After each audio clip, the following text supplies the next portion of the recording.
Right, good one for you today. Not only are we at the beautiful Pinehurst, we've got Peter Finch with us. We're going to take a look in your bag, aren't we? Yes, we are. Why does every video start with a handshake, even though we've spent the last 4 days together? Go again, it's double handshake. Your hands are very warm, by the way. Refamiliarised. I'd say unusually warm. Yeah, that's something, it's a cross I've had to bear, but let's not talk about that. Let's talk about equipment. So I was going to ask you, would you consider yourself an equipment nerd, a bit of a gearhead? But I've been watching some videos of you and I think I know the answer to that. I think yes, there's a secret gear nerd in there. I mean, probably buried deep down, I want to know, certainly when I was reviewing clubs, I wanted to know a lot more. All I want to really know now is as much as I need to for me to be confident in what I'm using. It's probably the easiest way to say it. I think it's the same as anything, like you can go really deep down into the tech, but I think if you get fitted and you know that what you're using is correct for you, then I think that's probably as deep as you need to go. Like these clubs haven't really changed much this year, which for me is unusual. Yeah, I'm usually changing this bag twice a year if I was reviewing clubs. But now I'm more settled, I can just stick to what I know. Did your focus shifted a bit then? Because obviously back when reviewing clubs, like you say, you need to know everything about everything. Yeah. You're focused a lot more on playing now, so I guess you want some continuity there. Because as a club reviewer, I'm playing different clubs every week, and it's very difficult, isn't it? It's probably more, rather than worrying too much about the performance of the golf clubs, which I know is there, this is more worrying about my own performance, if that kind of makes any sense. Yeah, it makes lots of sense. Because I do worry. I'm a worrier. And also, having watched the JJ video, your fitting video out at TPI, I think you can be pretty confident you're probably in good specs, right? Yeah, I mean, to be honest, like that, it was an eye-opener in some respects, because I went over there with maybe some ideas about what I wanted, but it very quickly became apparent that, you know, they're much more knowledgeable than me. You know, it's never a nice revelation when you know and you realise you're thick. But when it does happen, I think it can be quite freeing. I can empathise. Yeah, you know this. Yeah, I know. I'm sure everyone kind of watching or listening to this understands. They're well aware of that piece. Yeah. Which end of the bag would you like to start with, Pete? Big or little? I mean, I would say, we could start the top down. Okay, let's start top down. There's a driver. We are in. So you came out, I remember seeing on the video, you came out my favourite driver, the Ping G430 Max 10K, and now we're in a GT3, and you picked up a ludicrous amount of ball speed that I saw on this. I mean, it was a bit of a weird one because I knew, obviously when I signed for Titleist, I kind of knew that switching into a different driver, but if I'm going to be honest, like almost any driver, I knew I was going to gain some ball speed. I knew I was going to gain some distance on the Ping. What the Ping was great for was I could literally just throw it at the ball, and I knew something was going to come out. No matter where on the face it was hit, it'd be okay.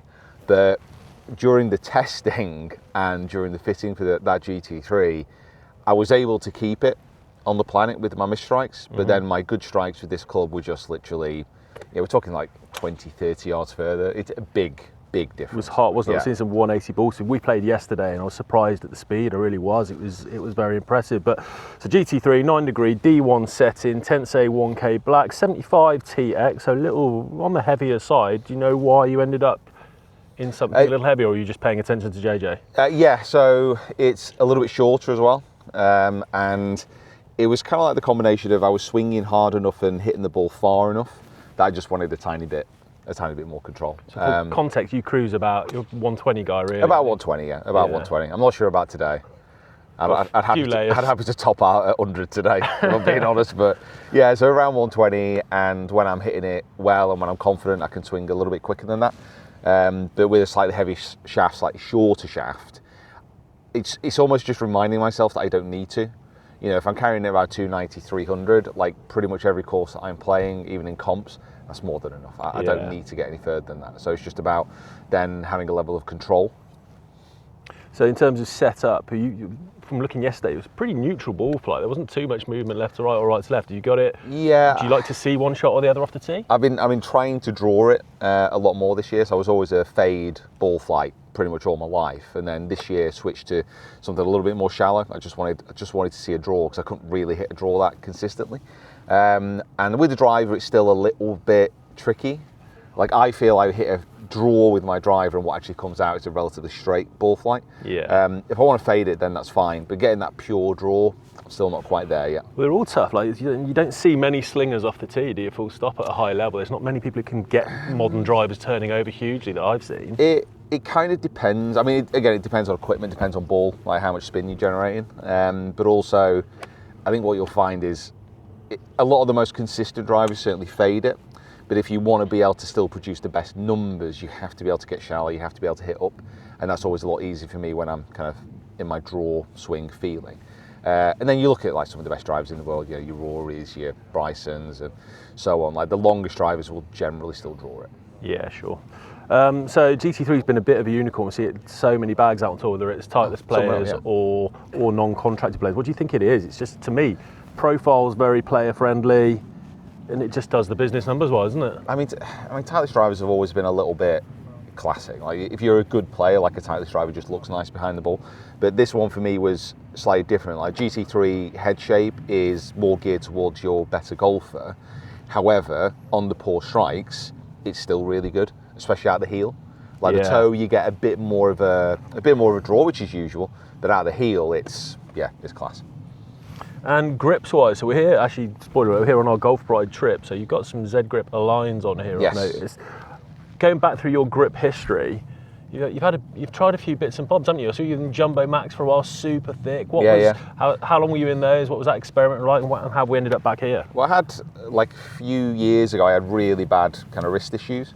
And I don't think it's based on any actual evidence, but a lot of people were saying, you know, thicker grips do kind of help mitigate any kind of wrist injury. So Bryson was using them at the time. I used a grip which wasn't quite as thick as his, but it was still really, really beastie. And I used them over the course of the year. I didn't particularly play any better, but my wrist injuries seemed to kind of dissipate over that time. Now I've gone back to a more standard conventional grip for this year, still jumbo size, in Golf Pride, just a tall velvet, and the wrist injuries have stayed away. Okay. So I don't know if it was just timing, I don't know if it was just more of a look thing, but in that point where I switched to the thicker grips, I definitely felt better within my wrist. So, have you ever had much of a preference? Obviously, the Align Max there has got a very prevalent rib down the back. Between round and rib grips, are you someone who's sensitive to that, or are you? So I started to use this year, I used the putter grip, which had a really heavy ridge on the back, like an unusually heavy ridge. And I just liked the way that it felt. I liked the fact that it felt like I could square the club up a lot easier. Okay.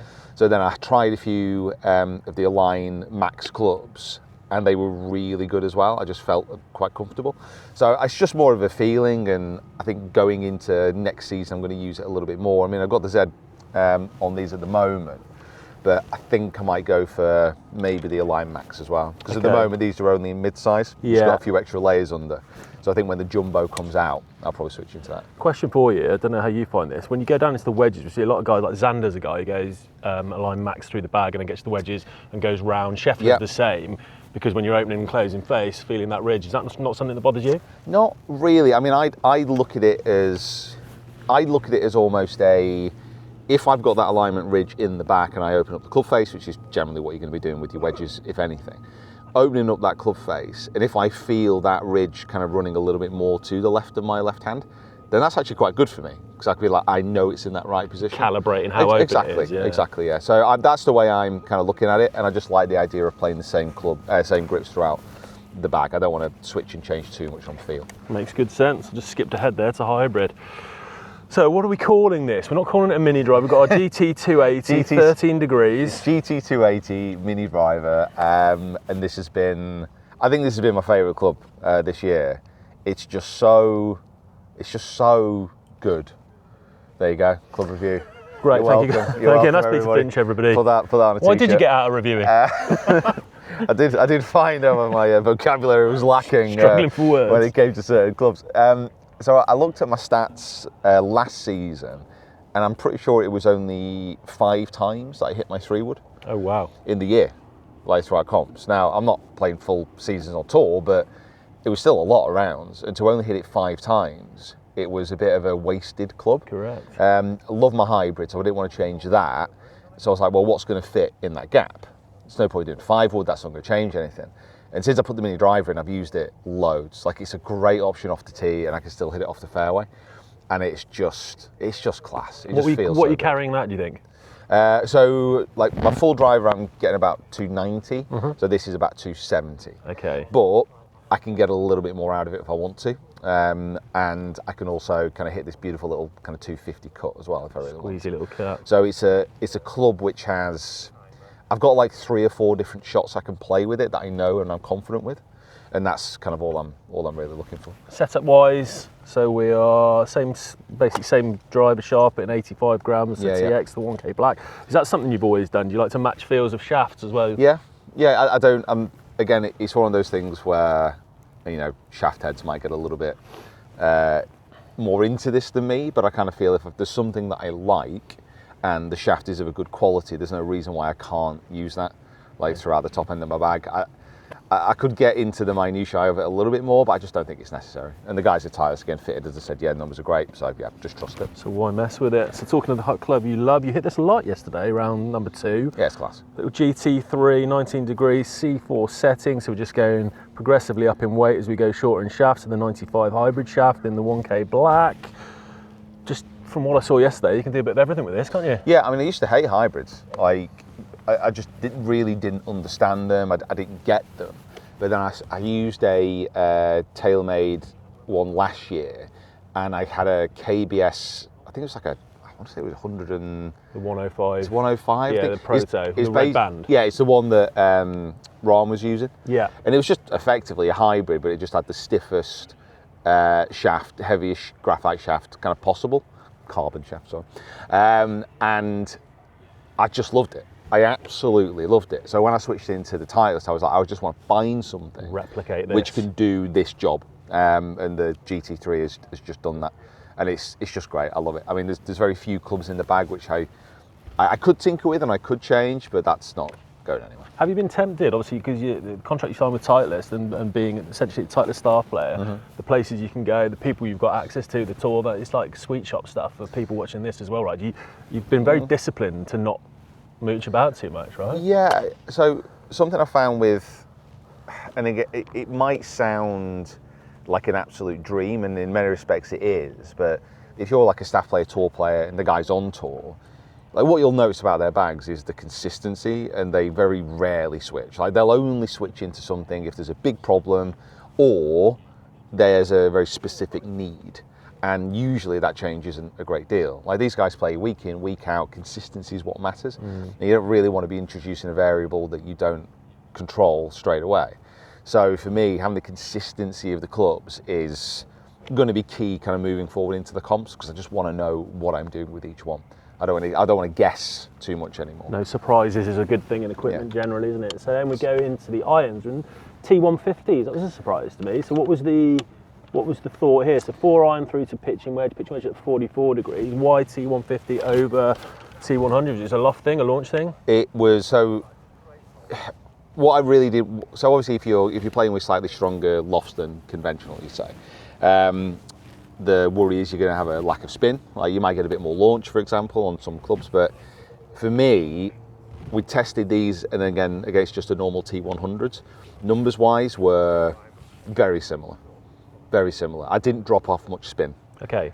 So I was kind of like, well, but gained a bit of pop. Yeah. So I was kind of like, well, why don't I just play something which is probably a little bit more forgiving as well? And yeah, we just kind of netted out on that. I've got to be honest, I kind of wanted. Again, I went into the fitting and I was trying to 620 MBs. Oh no, the opposite. Oh really? Yeah. So I had the T200 iron. I love the T200 iron. The T250, the new one. Well, at the time, it was like the T200. Oh right, okay, kind cool. Yeah, and yeah.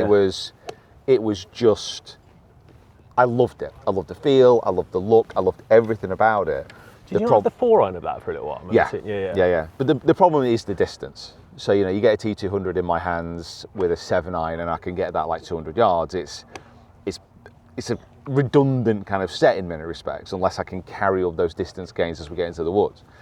So, but I just love the feel, I love the look, I love the forgiveness. Yeah. So I was trying to convince everybody that I'd create an iron swing, or I'd be swinging like 10 miles an hour slower. Trying to convince everyone, or trying to convince yourself? Everybody, yeah. I just love the idea of like slowly turning into like an old man golfer. Yeah. Like just massive heads. Graduating into some 70-gram graphite Yeah, shafts. exactly. Just little Monty swings, just like pap it down there. That's my dream. Really. Didn't work out. No, they said I've been an idiot. So I've been going too quick. Okay, and then so X100 Dynamic Gold Tour issue. This is our like North Star of every what's in the bag we do. Yeah. Dynamic Gold X100 Tour issue. Do you somebody who graduates down softer in the wedges, or do you go X100 throughout? What I really loved about the Titleist fitting was like they would basically say, do you have a preferred shaft? And I played X100s really pretty much all throughout when I was a junior. And then when I was like messing around with club fitting over the past few years when I've been doing reviews, I was trying out all these different shafts and, got fitted into a variety of different ones. But when I went to the tightest fit and said, do you have a preferred shaft? I said, well, X100, that's what I've always used. And said, okay, cool, we'll build around that. Because it's like, if you know a feel, you know what you like, we don't need to mess around with Do you know what? this. We've heard that a lot. We did a thing with Trotty out of the Kingdom, Yeah. and he was not playing down the shaft element of it, but he said that's the last thing we tend to look at in a fit with really good players, because it's just a feel and timing thing. If they're used to something, that's going to work in something else. And if you actually want to make tangible changes to flight and launch and spin, click of a wrench will do that just like that. Like shafts can make a difference. They can, and you can have experiments and you can play around and you can see which one's going to work best for you. But like I said, if you can have something which you're comfortable and confident with, that's more important really in this respect. And like X100s, I just know what I'm going to get. Cool. So down into the wedges, relatively strong pitching wedge at 44. Is that playing 44? Do you know? Yeah. So I'm effectively going from a pitching wedge at 44 into a standard, this is 49 degrees, the wedge. Sorry, I missed this out. I was thinking there was something in between there. So I've kind of got, as far as like traditional lofts go, I've kind of almost got two kind of pitching wedges. Yeah. The pitching wedge in the 44 degree, that's creeping towards more of a 9-9 kind of traditional loft. So I've stuck another gap wedge in there as well. So, I mean, it depends how you think about your iron and your wedge makeup. For me, I don't think about my iron so much as it's a 7 iron, it should go this distance, it should be this loft. I've just got a variation of different lofts. Yeah. And as I get to my wedges, I've got that nice little bit of gapping now. So. Okay, cool. So fairly standard full sole grinds, 48, 10F, 54, 14F, so quite a high bounce. Then we've got, so we're chrome in the two lower lofted wedges, and then into a raw in the lob wedge. Yeah, we're blending aesthetics here, Pete. Talk me through that. There's nothing really to it. They just gave me a raw. Happened. They just gave me a raw in the 60, and I was kind of like, yeah, okay, cool. I kind of like the look of it. We've got a ding here, Pete. Oh mate, I've got dings all over the place. Oh, I don't know. I've hit off a lot of cart paths this year, so it's not a massive surprise. Yeah, this one's kind of mashed up on the bottom. But. So 60 V grind. So, talk me through the wedge fitting process with you with Voki. Again, it was one of those where I had a pretty conceived notion of what I wanted. I wanted pretty standard with the kind of grind, pretty similar bounce angle. But then again, they took me through the whole kind of fitting process, and yeah, this is what came out, and this is what was recommended. So Perfect. Again, I just trusted what they said. Feels like you've got the right people. Let's finish on the flat stick. Before we get to that, I think you might be one of the pioneers of the lie angle balance movement. You're one of the first people. Yeah. Full out there, rocking that DF. 2.1 was it? Yeah. When that all came out, and when we were the first to try it, there was me. I kind of was one of the first. There's a few others. I think Rick kind of reviewed them a little bit later. But when those reviews came out, like Lab just went massive. And it's not just me saying this. Like, I've spoken to the guys at Lab as well, and they say it was an absolute game changer for them. It really kind of got them going. Didn't get a commission for it yet. We'll pass it on to Sam. Thanks. We'll see how that goes. But I think honestly, it was a weird moment, because I was chatting to him at the Open. It wasn't this year. Was it Troon? I think it was at Troon. And I knew and I know that the videos that we make have a certain amount of influence. That's where the name comes from, I suppose. But that was maybe the first time where I was like, oh, I'm being told about a real, tangible, huge difference to a small company, which is now going to be in a really big company. And obviously they've done the work to get to that point, but it was kind of nice to review a product, really enjoy it, and to see the success that they've had. How did that make you feel? Does that make you feel sort of a sense of responsibility or pride, or what? A little bit. I think it made me feel a bit more conscious of some of, because obviously when you're doing reviews, I think it's easy to be a bit flippant about some things, and not just clubs but balls and everything, and to kind of try and understand that actually there's a company behind that, and behind that company there are people, and these things actually might make more of a difference than maybe I would have thought. So it was a nice moment to just reflect and be like, okay, this is probably more than what I thought it was. So yeah. Okay. So flat stick at the moment. Actually, one more before we get into that. I keep thinking of stuff I remember seeing you playing. P2 grips. I was a big P2 grip man. With the messed up core. Messed up core is probably a bit harsh. Getting you more in on the deviation, higher hands. I was a big fan of that. You rocked that for a little while. Yeah, a little bit. I mean, listen, I'll try anything. I've noticed because back at our cottage at number 8, Pete's got, how many putters you brought with you, Pete? I've only brought 4. Only 4. Only this four. week. Also, you've been re-gripping them. You've been cutting them down. What's been going on? However, this is because of I want some kind of consistency again. So again, the grip I was using putter-wise for most of this year was a 2-thumb, not a 2-thumb, but they had a variation of like a, it was kind of like a no taper, kind of heavy ridge along the back. Yeah. It almost to the point where it felt like it was an error in design. Okay. Like it felt too sharp, and it felt the ridge was too much. But I started putting with it, and I'm like, oh my God, I feel like I could square this up so easily. And now the Golf Pride have got the kind of pro only, and it's the same thing. So what I've done is I've taken the 4 putters, I've cut them to 33, which is the preferred length I like, and I've put the same grip on every single putter, so I can have a level of consistency with that. So you've got your squad, they're all set up identical. Exactly, right? because I'm so happy with how that Golf Pride grip feels. I'm like, you know what, I'm just going to stick to this, and I'm going to keep it, I'm going to be consistent with it, and I'm going to kind of get set. Even before next year begins, I already know kind of what the putters are going to feel like in my hands. So I'm open to like changing potentially the head shape, but no, that grip stays. Have you tried any of the Scotty Cameron, the sort of not zero torque, the low torque putters that they've just released? Yeah. So I was having a lesson with Phil Kenyon this year. I'm not sure when this is coming out, 2025. And we've got a very slow edit. So if you're watching this in 2027, thank you for watching the channel. Thanks it was great. It was great while I was here, but I'm in a better place. And the kind of lesson was all about alignment, and it was an incredible lesson actually. If you want to check it out, it is on my channel, and it's one for real nerds. But it was almost like a 4-hour lesson, and we spent all of that time, not all of it, but pretty much all the time, on body positioning, alignment, where my eyes were, how I was perceiving putts. And it became pretty clear that the way I look at putts and the way I see lines is so much better when I have quite clean front edge, nice solid alignment, but also I was aligning this style of putter better than I was like a zero torque style of putter. Okay. Yeah. Based on where the face is relative to shaft forward and back. Yeah. And I've tried all the Scotty stuff, and I do like them, but I think I've been putting with this style of putter now, mallet, for the most of this year, and you know I'm happy with that feel. Looks like you're stuck here because I'm pretty sure this is the one you came out with in the video. Yeah, so I've been using a couple of different styles, again, mostly based on what the alignment aid is. This is the putter I was using kind of like during Open qualifying and most of my comps this year.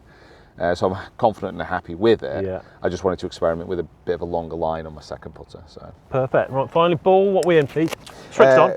Pro V, straight down. No left dash, no Pro VX, just a Pro V. Based on what, softer feel? Softer feel, just a bit more distance, slightly lower flight. So when I get the X, I can smash it, but I'm hitting the ball a lot higher this year, and the X was just a bit too much. So Pro V I can just control a little bit more. Perfect. Well, that is really interesting looking at your bag. Sorry for taking up so much of your time. Go well today, Pete. Pleasure. Thank you. Thanks.